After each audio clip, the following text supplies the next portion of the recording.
Soalan saya simple saja. Bukan kita tak nak bagi dia jadi menteri. Lepas pilihan raya umum yang ke-15, dia, Wee Ka Siong, Wee Jack Seng, antara orang yang telah khianat kita. Dia telah memberikan SD kepada Muhyiddin untuk jadi Perdana Menteri. So, kalaulah selepas tanda tangan aku janji pun, dia boleh khianat kita. Dia boleh bagi SD kepada Tan Sri Muhyiddin Yassin. Kalau kita lantik orang macam ni duduk dalam kabinet. Hari Rabu pukul 9 pagi dia orang mesyuarat.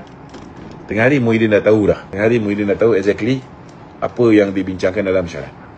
Jadi di mana perginya kerahsiaan. Dan ialah semua orang buat mistake. Yang 10 orang tu pun ada juga yang hari ni dah duduk dalam yang betul-betul menyokong kerajaan. Kan dia dah tahu dia silap berikan sokongan kepada pada Muhyiddin. Lepas tu mereka all out dengan kerajaan. Jadi kita pun bila tengok dia all out setia dengan kita, dekat 2-3 tahun dah nak masuk 3 tahun ni. Dia setia dengan kita. Kalau kita nak upgrade daripada Timbalan Menteri jadi menteri pun, kita tak rasa takut, betul tak? Tapi kalau sepanjang 3 tahun ni dia berjumpa dengan Hishamuddin, dia pergi tayang. Dia berjumpa dengan Ismail Sabri, dia pergi tayang.